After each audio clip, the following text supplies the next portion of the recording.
నేరుగా మీరు ఉంటారు కనుక మీరు సమాధానం చెప్పుకోవాల్సినటువంటి అవసరం ఉంది. కనుకనే ఈరోజు మనందరూ కూడా చాలా జాగ్రత్తగా ఆలోచించుకొని ముందుకు వెళ్ళి మన ప్రాంతాన్ని మన జిల్లాని బాగా అభివృద్ధి చేద్దాం. మన ఏదైతే జీవీఎంసీ పరిధిలో ఉన్నటువంటి ఏరియాని బాగా అభివృద్ధి చేయడానికే ధ్యేయంగా మనం వెళ్ళాల్సినటువంటి అవసరం ఉంది.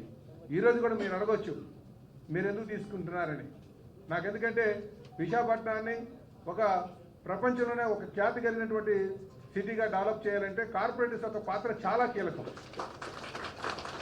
అభివృద్ధిలో మీ పాత్ర చాలా కీలకం.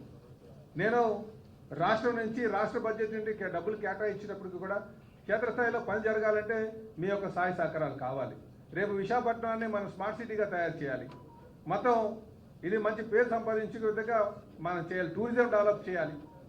అలాగే భవిష్యత్ తరాలకి ఒక మంచి ప్రాంతంగా మనం తయారు చేయాలి. కనుక మీ పాత్ర చాలా కీలకంగా ఉంటుంది. కనుక అందుకనే మీరు ఈ అభివృద్ధిలో మీ యొక్క పాత్ర ఉంది కనుకనే మిమ్మల్ని అందరూ తీసుకోవడం జరుగుతుందని ఈ సందర్భంగా తెలియజేస్తున్నాం. అలాగే సోదరులారా, ఒక పార్టీలో చేరేటప్పుడు ఆ పార్టీ సిద్ధాంతాలను మాత్రం మీరు గమనించాలి.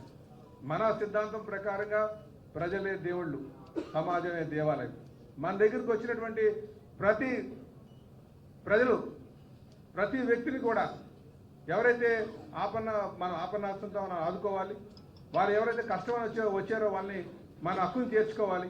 వాళ్ళ సమస్య పరిష్కరించే విధంగా ఉండాలని చెప్పి కూడా ఈ సందర్భంగా తెలియజేస్తున్నాను. అందుకనే మన పేరు సంపాదించడానికి మన అనునిత్యం ప్రజలకు అందుబాటులో ఉండేటట్టుగా మనం ఉండాలని చెప్పి తెలియజేస్తున్నాను. రేపు ఖచ్చితంగా శ్రీ పల్లా శ్రీనివాసరావు గారికి, శ్రీభరత్ గారికి,